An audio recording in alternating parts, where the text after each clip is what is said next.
Quel sera votre compte et votre excuse après la mort? Peu importe la difficulté et la souffrance que vous pouviez traverser. Peu importe que vous soyez riche, pauvre, analphabète ou brillant. Vous rentrerez sûrement chez vous un jour. Cette vie n'est qu'une préparation pour la prochaine vie dans l'éternité. Cette vie présente est pleine de tempêtes et de souffrances. Alors qu'elle génère également de la joie et du bonheur pour les autres. Mais à la fin, la tombe est la destination finale. Certains seront brûlés vifs, noyés dans la mer ou la rivière. Tandis que certains carcasses seront laissées dans la brousse pour pourrir. Cependant, toutes les âmes humaines resteront à jamais immortelles. L'immortalité est l'un des 3 attributs de Dieu, dans lequel nous sommes également créés à son image. L'âme finira dans la prochaine vie, appelée éternité. L'éternité n'a que 2 domaines uniques, soit le paradis, soit l'enfer. Un jour tu mourras et tu partiras de cette terre. Les gens qui t'aiment pleureront. Certains de ceux qui vous détestent se sentiront heureux que vous soyez enfin partis dans le monde de l'au-delà. Vos photos seront sur Facebook, BBM, WhatsApp et Twitter. Il aura des milliers de commentaires à leur sujet de ta part des personnes qui souhaitent vraiment entrer en contact avec vous. Il n'aura plus de mise à jour, de statut, plus de diffusion sur votre poste mural.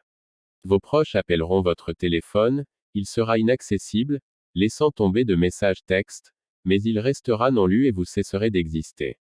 Certains témoigneront combien agréable et combien bon, vous aviez impacté leur vie. Alors que certains murmureront et se plaindront, combien terrible, méchant, arrogant, et mauvais vous leur avez causé, comment ils avaient demandé de l'aide et vous l'avez refusé. Comment vous avez refusé de racheter votre promesse. Les différends non réglés, la querelle et l'argument. Et surtout personne ne se soucie de réfléchir ou penser à votre destination finale comme glorieuse ou terrible et votre âme dans la vie prochaine. Si Dieu vous ouvrait les yeux pour voir la destination finale de toute âme mort impénitente. Je vous le dis chers frères, vous détesterez assister aux cérémonies funéraires ni manger des plats funéraires. De plus, vous vous arrêterez également pour écrire repose en paix. Vous comprendrez que cette vie n'est que vanité sur vanité et vous vous efforcerez sûrement et aurez besoin de créer une prise de conscience du ciel et de l'enfer, pour les âmes vivant avant qu'elles ne finissent dans la prochaine vie éternité. De plus, vous commencerez à sauver l'âme qui périt, le prêcher et les évangéliser. En regardant les événements dans le monde, je pense que nous devrions vivre correctement et être positifs, nous aimer, nous soucier et nous soutenir les uns les autres.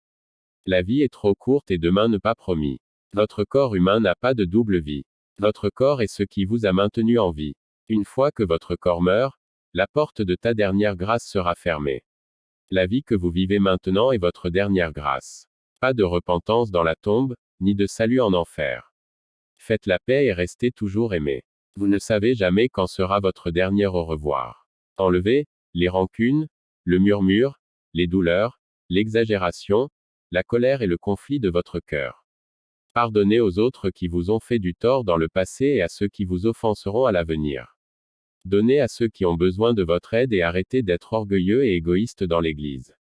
Ne sois dur avec personne. Soyez calme, doux, douce âme cible, humble et toujours heureux.